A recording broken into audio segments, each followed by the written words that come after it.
You know what? When I was a teenager, I had, that desire to go off and get myself that first car, and of course I didn't know what I was doing, so my father was helping me, and I was ready to buy some rust bucket, and he stopped me and said, let's look at a couple other cars, and he found the car for me.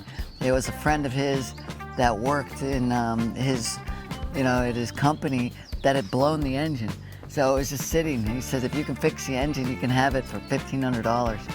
So we're like, of course, we'll take it. So again, I'm a teenager, and I've got this muscle car. I mean, the baddest muscle car on the planet at the time. I didn't know what I had really. And I was racing around town, getting in a little trouble, right? The police definitely knew who I was. They could hear me coming. So ticket after ticket after ticket, lost my license, got in a little trouble for not having a license. I kept going, right? Young, dumb kid with the baddest car on the planet. And that didn't work out so well. So with all that pressure and with getting in a little trouble, my girlfriend finally convinced me, sell the car. It's a gas guzzler.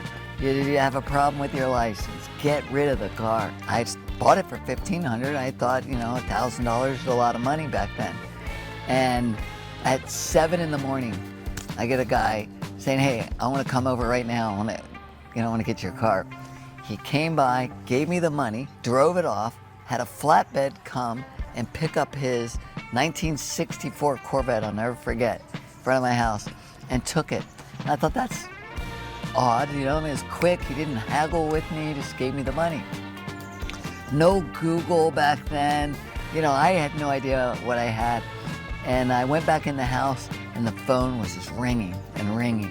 And I pick it up, and the guy says, do you still have your car? I said, no, I just sold it. Oh, okay, I hung up the phone, it rang again. Do you still have the car? I go, just sold it. He goes, do you realize how rare that car is? No. He goes, there's only 20 of them ever made. I said, and the big gut punch came, right? Like, oh no, have I just made a mistake?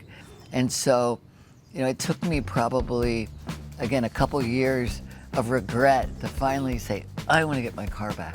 So I start looking for it. And with only 20 ever made, which is probably only 5 blue and white ones, I would go on, in the Auto Trader and everywhere looking at, any one of these cars. I could never find one. Couldn't find one in green and white, blue and white. I could not find one. And so I was just kind of lost for, 38 years. So when people would ask me, Glenn, do you have any regrets? And I'd say, you know what? I only have one regret in my life. One regret. Selling my 1969 Rally Sport Z28. And I would say that throughout my whole life. Oh, but you lost this business. Oh, but this failed. That's okay. You learn a lesson.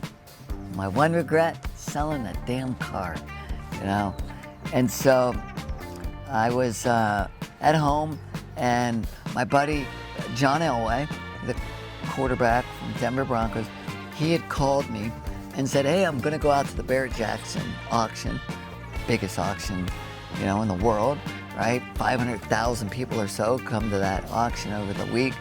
And he said, I'm going to go, I'm auctioning off one of his cars. He had a Viper that he was going to auction, be a celebrity auctioneer. Wow, you want to go? I said, yeah, I'd love to go. So we jump in the plane and we're flying over. And I said, John, one regret. I tell him about the regret, tell him about the car. We haven't seen one car yet. All we've done is walk in, and we will start walking towards his Viper. It's in a tent.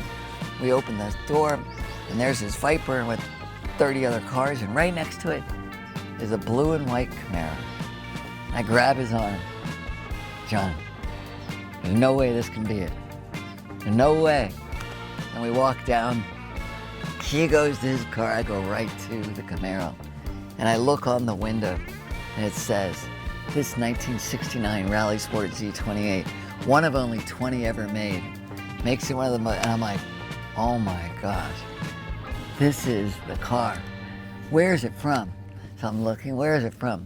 Maryland. This is my car, not one like it. This is my car, where I sold my car. Like, how can it be? All the odds in the world, you know? So I'm like, I've gotta buy this car back.